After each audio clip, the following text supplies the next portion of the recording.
Hello, Bashar. And you good day. Just making sure you're all awake. My question is about, you might say, the universal architecture and the Universal architecture. Yeah, Yes. it's kind of a lot of syllables for something that I'm trying to limit. And so, and the light beings that we refer to as archangels. Yes, yes, yes. The teaching that has been brought to me is that they would be sort of like one of the first creations of Source. They're the first reflection of Source. Right. Okay, super. And do these beings also work in other universes? Well, yes, because by their very nature, Of course. they're not limited to a particular universe. Right. If they are the first reflection of all that is, then they are involved and engaged with a multitude of multiverses. Great. And then the extrapolation from that would be that our oversouls are somewhat along a certain lineage as archangels, as a particular archangel. When you say lineage, what do you mean? As in the archangels cooperated with source energy in creation, and then oversouls came out of, say, maybe Michael or, Well, there are levels of oversoul. Mm-hmm. You could say the archangels are one level of oversoul. Right. But then there are many different levels of oversoul based on the vibrational resonances that represent what those different oversoul levels have deemed that they will be experiential reflections of. So you have oversouls going all the way down until it breaks into the idea of individuated souls that then break down into the idea of higher mind and physical mind that give you your opportunity to experience the idea of physical reality illusion. Right. Okay, great. So there are oversouls and oversouls of oversouls and oversouls of oversouls of oversouls and all the way up to the all that is, which you could say, I suppose, is the ultimate oversoul. If you want to use those terminologies, you can. Right. Okay, great. Yeah, thank you. Yes. All right. So I practice telepathy, and in the... You practice telepathy. I do, yes. And what does that mean, practically speaking? I speak telepathing. I understand communicate. what you say the definition Okay. is. I am asking you what you mean by you practice. How do you practice? With my mind. Really? That's not what telepathy is about. Okay. Well, I mean... You remember our definition of it? No. Our reframing of the word? No, I don't know it. Telepathy. Telepathy, yes, but telepathy, it sort of comes from a different place when I'm shaping thoughts to make them a little more oriented to my physical reality. Does that make sense? All right, if you say so. Okay. Kind of a little bit cart before the horse, but whatever works for you. Well, I in particular, I utilize it in the third dimensional reality with animals and elements of nature and Gaia. I understand, but what's the first element that allows telepathy to actually function? Being. A little bit more of how it's expressed. Of course it's being, everything is being. Okay, I didn't understand that question. The idea is that the first fundamental element of telepathy is unconditional love. Yes, right, okay. Because it is activated by love. That's why we call it telepathy. Mm-hmm. It's not a mind thing. It's being on the same wavelength as something else. You're not reading anyone's mind, ever. No. It's You not are mind simply reading. having the same thoughts at the same time because you're on the same wavelength, because you are in love with them. Right. That's what I think synchronicities are. It's hard to tell who had the experience first or whether there was a Exactly. first or not. Yeah. That's telepathy. Right. Well, sorry, I'm in the same subject. I'm sorry it's long, but thank you very much for that. My experience is by interacting with animals in nature on that profound telepathy. Yes. Is that they are better at unconditional love, obviously, sort of, I guess we would say, more ascended than humans are in a general sense. Well, only because they haven't been taught out of it. Right. And what I just wonder, is it because we're so foreign here, seemingly? Is that because we are seated here by... It's not because of that so much as it is simply the ideas and definitions that you've bought into by forgetting who you are.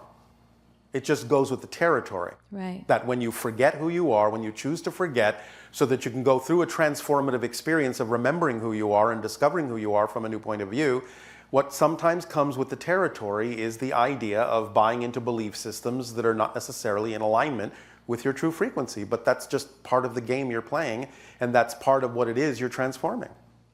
And so it's just a role that we decided to play. Yes. And this particular role is just so different, it seems, than Yes. others. Okay. Yes. Well, it had to be very, very, very different in order for it to be a very powerful transformation. Remember, the darker the dark, the brighter the bright. Right. Yes? Yes. By contrast. Same thing as the rubber band analogy that we've used from time to time. The farther back into the darkness you pull the rubber band, when you finally let go, it'll fly that much farther and faster into the light. So you have created a reality of extremes, so that when you do finally let go of the negative extreme, you will experience such an ecstatic positive extreme, there will be no question and no doubt that you've transformed. Right. Yes? Yes. It is the beauty of how to use contrast in a very powerful way. Yes. So, congratulations. Okay, thank you. This one's probably really short, if you don't mind. So love governs this universe. Governs is not a word I would use, but we understand what you mean. Love is right. Are other universes composed of, or is there a higher vibration? Everything is made of love, but obviously there are different degrees of beings that do and don't know that. Yes? Okay. So the extremes that you're experiencing is simply the product of not remembering that you're made of love. And yes, are there universes darker than yours? Absolutely. And lighter? And of course lighter. Something greater and higher than love? Absolutely, and lower.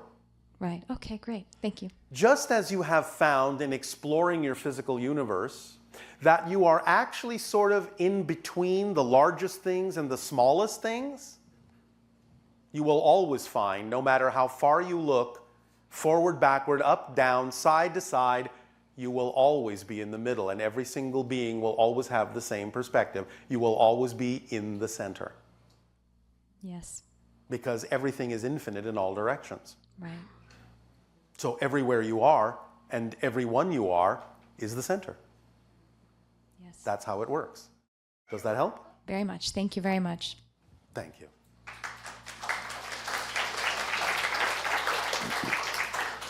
A circle is a finite boundary. We said it's infinite, so no circle is implied. Hello, Bashar. And a you good day.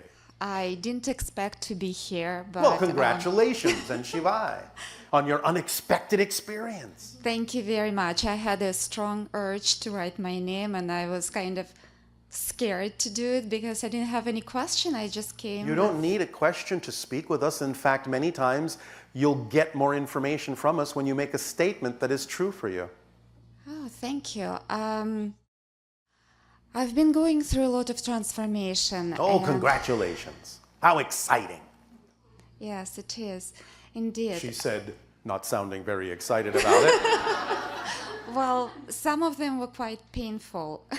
It's a challenge, we understand, but remember, it's only painful because of your definitions of it. And that's what you need to look at. Anytime you experience pain, it's resistance to the natural self. The resistance can only come from definitions you've bought into that are out of alignment with your true self, which is why they feel like resistance. So pain is an opportunity to ask the question, what would I have to believe is true in order to have resistance that is creating the sensation of pain? Therefore, use the challenge in a positive way, and you'll go through it more smoothly.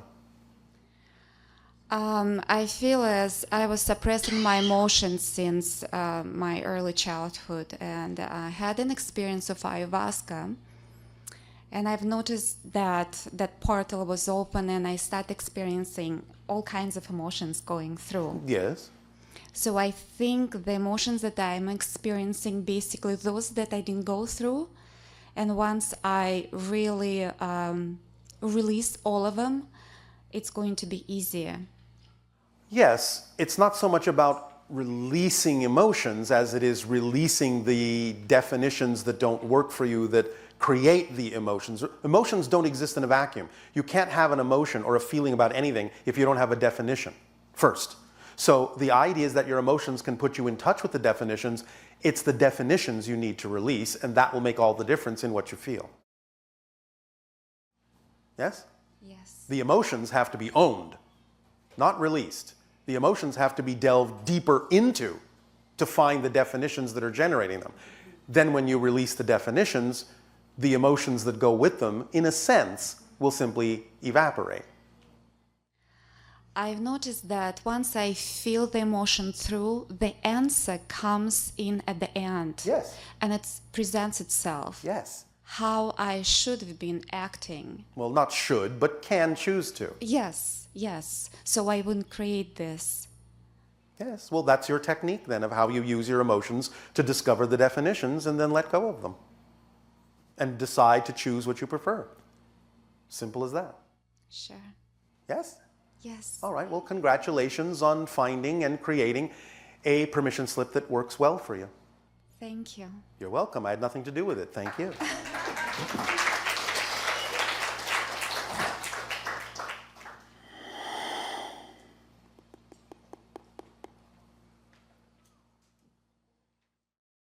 Hello, Bashar. And to you, good day. One of my themes when I came to Earth was transformation. That's common for most of you.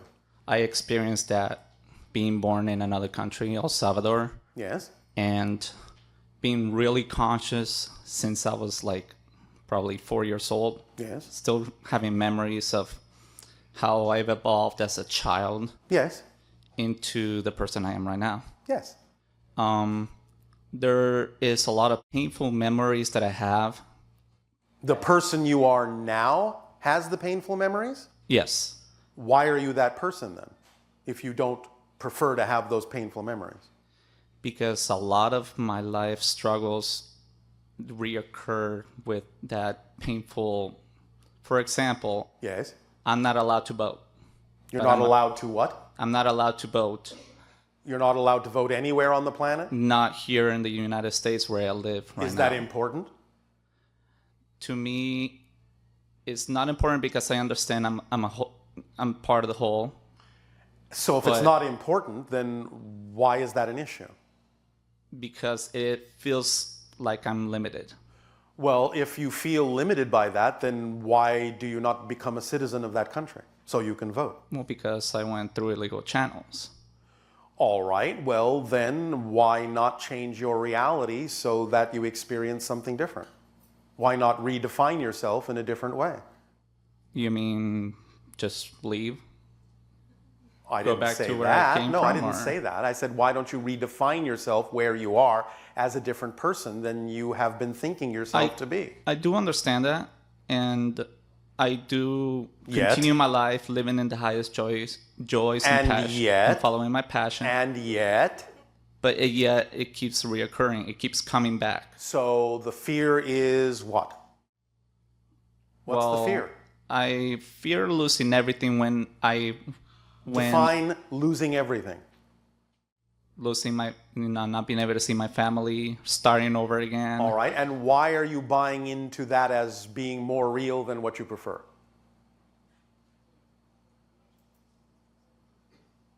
Why are you buying into that scenario as being more real than what you prefer? Don't have an answer for that yet? I live in fear. I don't The understand. fear does not justify it. The fear is the result of what you're buying into as true. You can't justify it by saying, I'm afraid. That's the result. The cause is that you're choosing to buy into a definitional belief system that isn't what you prefer. The question is, why? Well, because I have family here and I care about them. So No, losing them. No, make- you're missing the point entirely. What do you get out of buying into the fear scenario? Nothing. Yes, you do, or you wouldn't do it. None of you do anything and buy into anything that you haven't been taught to believe serves you. Even if it doesn't serve you, you wouldn't buy into it if you weren't taught to believe that it does.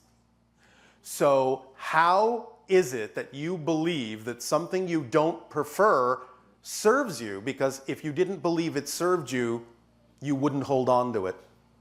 It would be gone. So let's dig down and find out what beliefs you've attached to your motivational mechanism that makes you continue to choose to buy into a reality you say you don't prefer, yet you keep buying into because you're still afraid of it, which is the evidence that you keep buying into it as being more real than the reality you prefer. So let's look at your definitions that are saying that you believe that that reality is more probable, that you're going to lose everyone, lose everything. You believe, you've been taught to believe that that's more likely than the alternative that you would prefer. Mm-hmm. You understand? Yes. So why do you have a definition that says that the scenario you don't prefer is actually more believable, more real, more likely, more probable than the reality that you do prefer? Why do you have that definition? That's a tough one. It's good. It's supposed to be challenging for you to go through this. But that's the real crux. You have a belief that the reality you prefer is not as valid, not as real, not as probable as the negative one you don't prefer. You have been trained to believe that it can't be as real. You need to really dissect that belief and understand why you are motivated to believe that way. okay. So, I will ask you another question. Is there any scenario in your imagination by which you could at least believe in the probability that your preferred scenario is actually one that can continue instead of the negative one? Is there anything within your imagination that says, well, maybe the positive scenario I would prefer could happen instead of the one I am afraid might happen? Is there anything within your consciousness that says that it could be maybe that way? Maybe? Yes, I do try to imagine myself living normally, like just any other person. All right. So when you do that, and when you allow yourself to begin to realize that that is just as valid, just as real a reality as anything else you don't prefer that might pop into your imagination, understand that that's your opportunity. When those things pop into your imagination that you don't prefer, that's your opportunity to do that comparison and say, what is it about that idea that I don't prefer that I am making appear to be more real than the idea that I do? And stay with that, work with that. This is your process. This is specifically your process to freedom. Is weighing and evaluating every time one of those little negative ideas pops up and you look at the scenario you would prefer. It's your opportunity to see where your definitions are, where you're putting the weight of reality, which one you believe is really more probable, and why. That's your process. So stay with it. And you'll be using the scenario in the way that you need to. And no matter what actually ultimately results, you have to know that if you stay in the positive state and use it this way as a positive tool, whatever happens will be exactly what needs to happen, and it's going to benefit you and everyone that is connected to you in your life in the way that works best for all concerned. You have to stay in the state where you know that. Otherwise, yes, of course, the alternative is despair. But that's not what you prefer, is it? No. All right. How, I have another question. Yes. How is destiny or is the choice that I made when I came to Earth the same as the destiny I was supposed to carry on? In a sense, you could say that the choices you've made and the themes you chose to explore are your destiny, but while you are a physical being, you can then experience your so-called destiny or your theme in any number of ways that work best for you. The destiny or theme that you chose to explore, you will explore. But there are a number of ways to explore it. And you can explore it happy and sad and fast and slow and up and down, back and forth and side to side, and whatever way you want to. That's your personal free will. You will explore the theme. But so what? That's what you chose to explore. It doesn't mean that it has to be in any way, shape, or form experienced negatively or painfully or as a struggle. A challenge, yes, but challenges you want, because challenges are what reveal more of yourself to yourself when you go through them. That's the process. Mm-hmm. Welcome to life on planet Earth. It's a tough one. But you agreed to play this game. Yes, I did. But the game is changing. And you're changing it along with everyone else that also desires to change the rules of the game. That's what the transformational age is actually about. You're changing the rules of the game so you can play a different one. So you're a part of that. You're one of the pieces on the board. And you're deciding that there are other rules you would like to play by. So while playing by the rules you agreed to play by, now at this point in your evolution, one of the rules is that you can change the rules to a certain degree. Enough for you to experience a very different kind of reality. That's why we have recently told you that the splitting prism is now truly splitting physically. You are actually truly now beginning to experience the splitting of actual physical parallel realities. Some of the different sort of odd and paradoxical and mysterious things that you may begin to experience in life are actually reflective of experiencing more than one parallel reality. Now they're actually physically splitting apart. So, Yeah, does this help you? it helps a lot. How do you feel? I feel lifted. All I right. feel like what I've gone through in my life has a meaning, Yes. has a more important meaning to find who I am as All a right. person. Yes, and please remember, it doesn't really matter where you are, it matters who you are in that place. Right. Yes? Because it's not what happens, it's what you do with what happens. That's the measure of change. That's the measure of empowerment.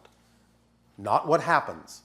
Don't make your happiness and your balance conditional on the reflections. You decide what your state of being is. The reflections will eventually follow. But you don't have to need them to, because you're not basing your state on them. Otherwise, your state is being made conditional. Mm-hmm. Yes? I understand. All right.